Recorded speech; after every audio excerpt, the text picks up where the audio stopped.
Hello and welcome again to Bible Class Topics.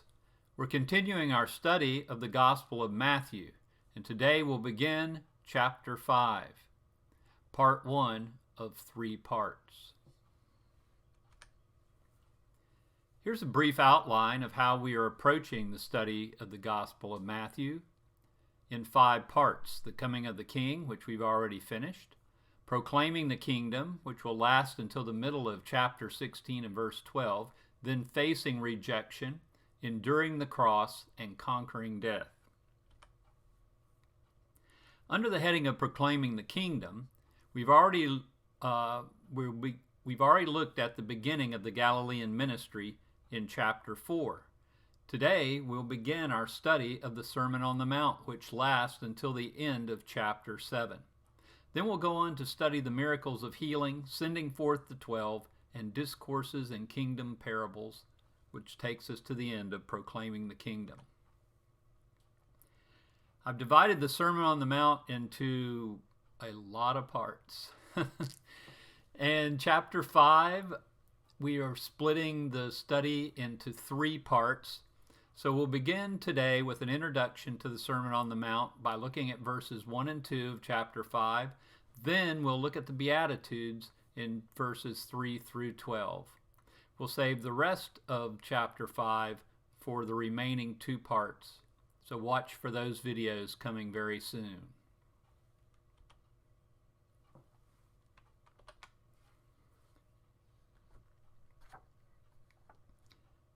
Jesus uses the occasion of the Sermon on the Mount to instruct not only the people, but his chosen 12 as well. This sermon contains the essence of Jesus' instructions to the 12. It is the first of 5 major discourses recorded by Matthew.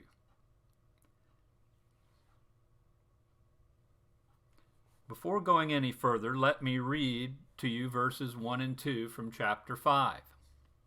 And seeing the multitudes, he went up on a mountain, and when he was seated, his disciples came to him. And then he opened his mouth, and he taught them, saying, and then with verse 3, he begins the Beatitudes. We'll read those in just a little bit.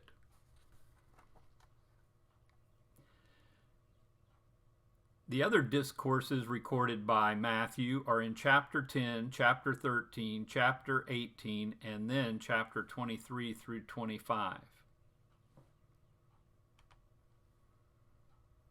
A template of all the sermons Christ ever preached and a teaching handbook for the 12 is what some commentators call the Sermon on the Mount, or the summary of the faith.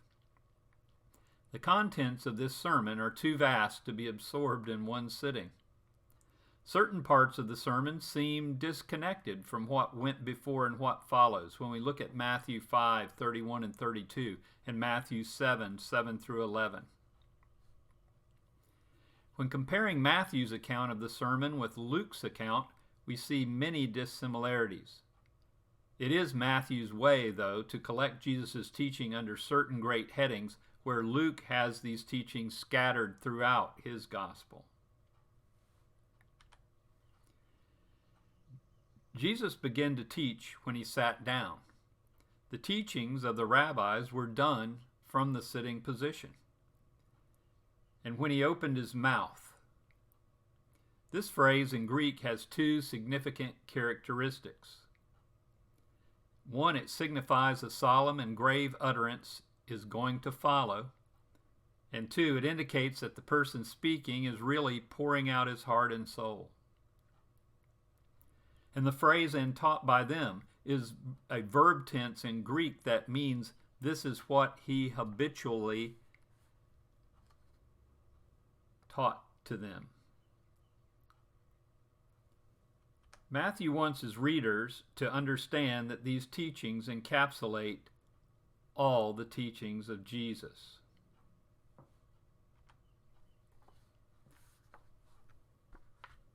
While you take a look at this list of the Beatitudes, let me just read them to you. I'll be reading again from the English Standard Version. Blessed are the poor in spirit, for theirs is the kingdom of heaven. Blessed are those who mourn, for they shall be comforted. Blessed are the meek, for they shall inherit the earth. Blessed are those who hunger and thirst for righteousness, for they shall be satisfied. Blessed are the merciful, for they shall receive mercy. Blessed are the pure in heart, for they shall see God. Blessed are the peacemakers, for they shall be called the sons of God. Blessed are those who are persecuted for righteousness' sake, for theirs is the kingdom of heaven.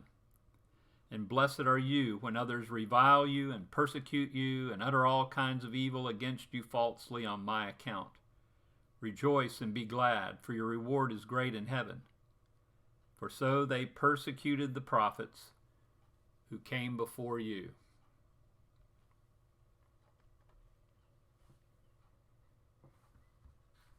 Let's begin with a discussion of the first beatitude. Blessed are the poor in spirit. Expressed in Aramaic, all the Beatitudes are in the form, "Oh, the blessedness of." Jesus is not talking about what could be or would be here. He's talking about what is. These sayings are what the true Christian enjoys now and, of course, will enjoy later. Let me share something from William Barclay's commentary, just a quick reading. I'm reading from his comments from volume 1 of his Matthew commentary. True, it will find its fullness and its consummation in the presence of God, but for all that it is a present reality to be enjoyed here and now. The Beatitudes in effect say, oh, the bliss of being a Christian. Oh, the joy of following Christ. Oh, the sheer happiness of knowing Jesus Christ as Master, Savior, and Lord. The very form of the Beatitudes is the statement of joyous thrill and radiant gladness of the Christian life. In face of the Beatitudes, a gloom-encompassed Christianity is actually unthinkable. The Greek word for blessed is M-A-K-A-R-I-O-S. Our word happiness does not do this word justice. The Greek word describes a self-contained joy that cannot be removed because of its very nature. You know, the joys of the world, they come and go. We say they're fleeting, but the joy of walking in the footsteps of Jesus are permanent. Kenny Chumley said this in his commentary: secular happiness is an emotional state contingent on circumstances, while Christian blessedness is rooted in character. The word for poor used here means abject poverty. It indicates a humble and helpless man who puts all of his trust in God. This causes a man to become detached from possessions and become totally attached to God. Let's move on to the next beatitude. Blessed are those who mourn. I'm calling this the bliss of the broken heart.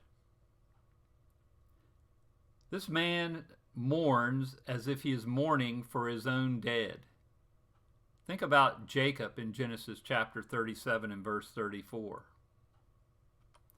It's in our hour of sorrow that we often realize how much we are truly loved,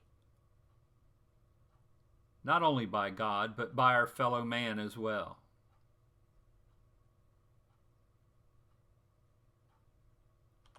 It reminds us to reach out to others when they're in mourning.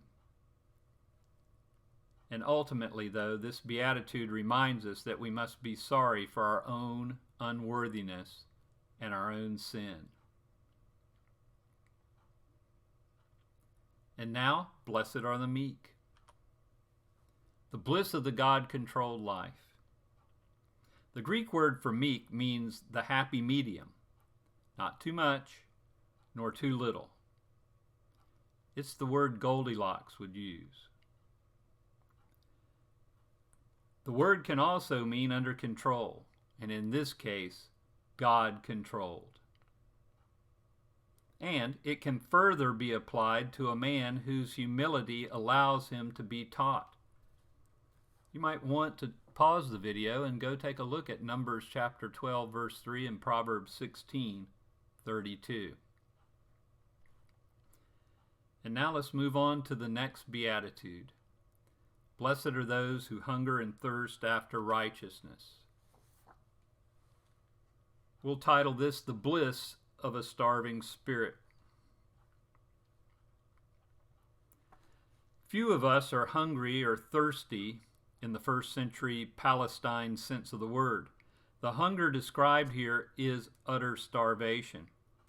The Christian must long for goodness the way a starving man longs for his food. We might not achieve goodness, but we must long for it. In the same sense that David was longing for goodness in 1 Kings chapter 8 and verse 18. The Greek grammar demands that what is being sought is not just a little righteousness, but what is being sought is all righteousness. Now let's move on. Blessed are the merciful. We'll call this the bliss of perfect sympathy, verse 7. To be forgiven, we must forgive. Pause the video and go take a look at James chapter 2, verse 13, Matthew 18:35, and look ahead into the Sermon on the Mount to Matthew chapter 6, verses 12 through 15.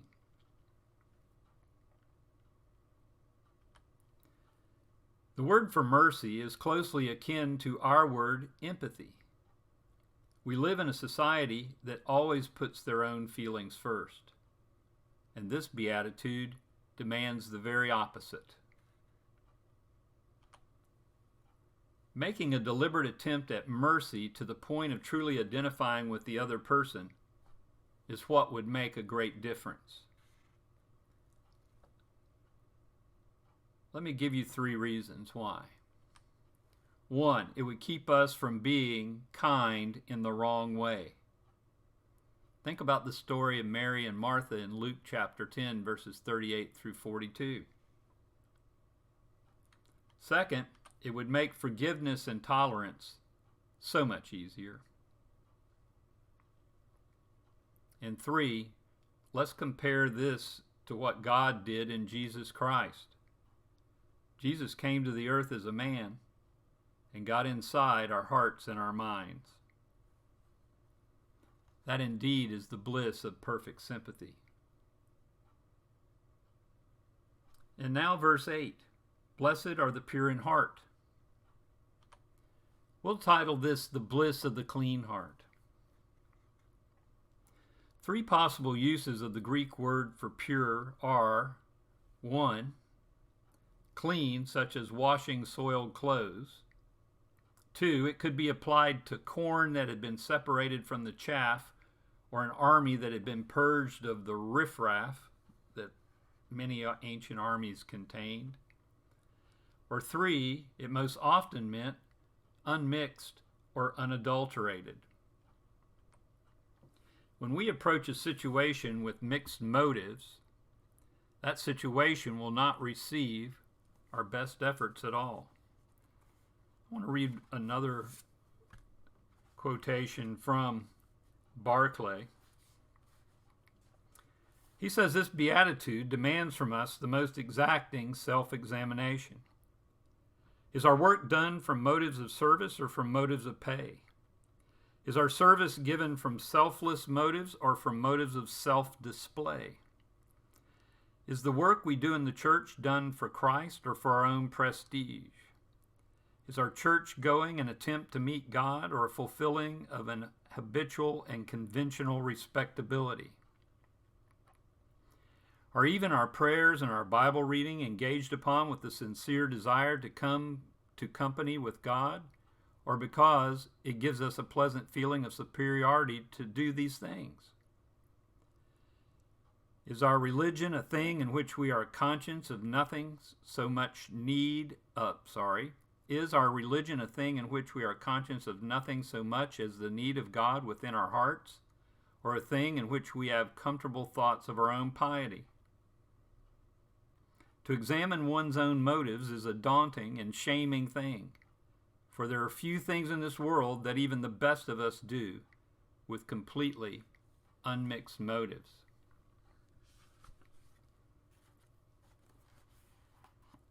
Let's think on these questions that Barclay has posed.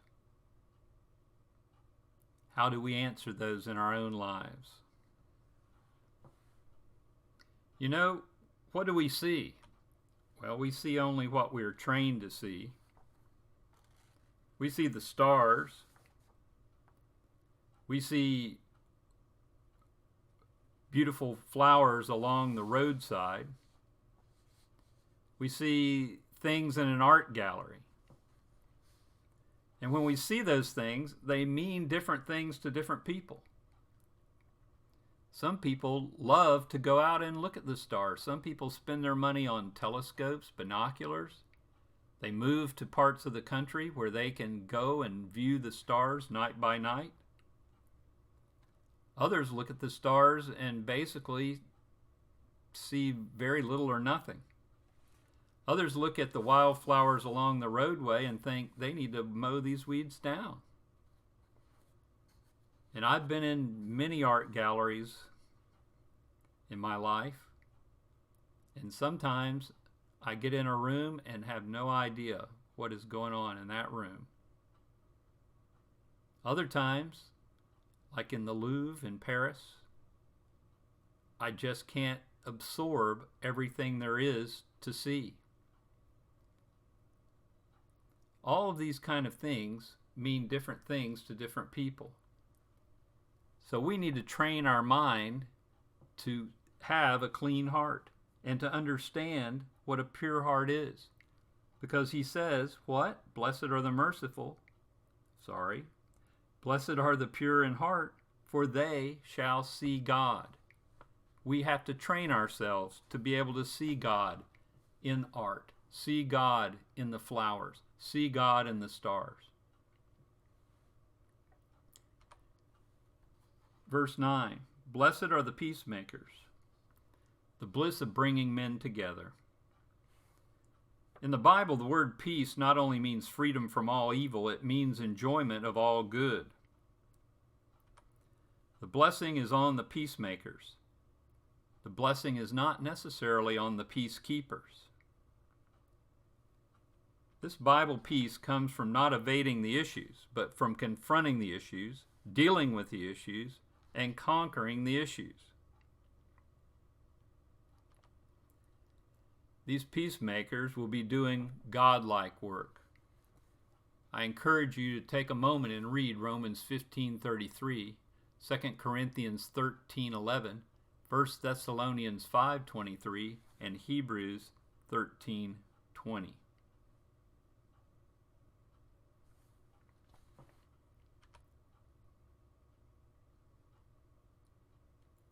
I want to say a few more things about verse 9 before we move on to verses 10, 11, and 12. And I want to think about the meaning of the Beatitude, the bliss of bringing men together. Blessed are those that make the world a better place than how they found it. That's based on the meaning of the Hebrew word for peace. Or, in the purely spiritual sense, blessed is the man that makes peace in his own heart and soul. The Jewish rabbis taught that a peacemaker is one who can establish right relations between man, and that's truly godlike work. Blessed are those who are persecuted for righteousness' sake, the bliss of suffering for Christ. The first century Christians had to suffer in all aspects of their lives. I just want to list 4. First, their Christianity might disrupt their work. Their Christianity would certainly disrupt their social life, as you can see from reading Paul's epistle to the Corinthians, the first epistle and the second epistle, but especially the first epistle. that those Christians had to change their social lives. Their Christianity was liable to even disrupt their home life. And in the first century, their Christianity might even end their life. That brings up the question, why were they persecuted? First of all, their enemies accused them of cannibalism because they were talking about the body and the blood and meeting on the first day of the week to partake of the body and the blood. The problem that the Corinthians were having is that their love feast were thought to be orgies. In other words, they weren't just getting together for a potluck to share a meal with one another. They were getting together to do untoward things. They were accused of pushing political upheaval. You know, that's how the Jews got Jesus in a trial before Pilate in the first place. They were accused of tampering with family relationships. And they were accused of not worshiping the emperor of Rome.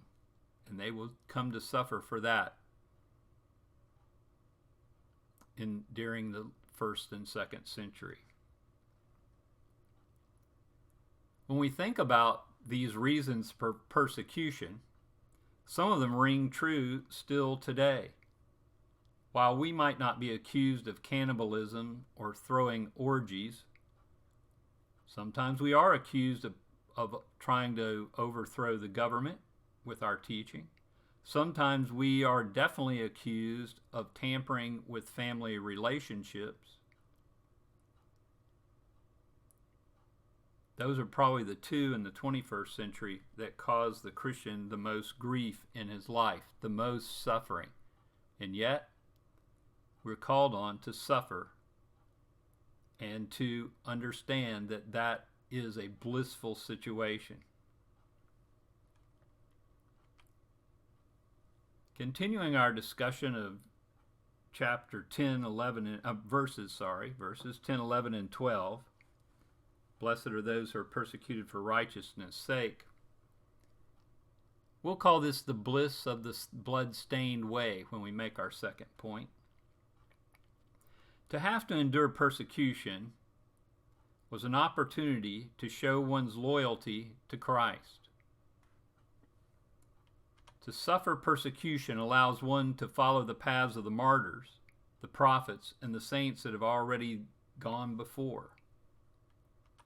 It's an opportunity to share in the great occasion of Christ's own suffering. And to suffer persecution will make life easier for the ones that follow after us. But you know, God does not call on us to suffer our persecution alone. I think we've already given an idea of this, but let's ask this question. Why is persecution inevitable? Well, the one true church will serve as the conscience of man and society. The church must praise good and condemn evil. Man in general would like his conscience silenced and eventually seared. Even as individual Christians, our God-guided lives can stir up hatred and jealousy among our neighbors. In our society, it is doubtful that we will be called on to die for Christ.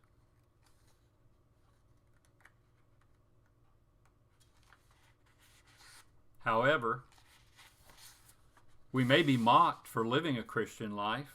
We may be hated in the workplace for delivering an honest day's work. We have to understand that Christ died for us so that we might live for him. Let's remember that disciples are not masochists who enjoy being hurt.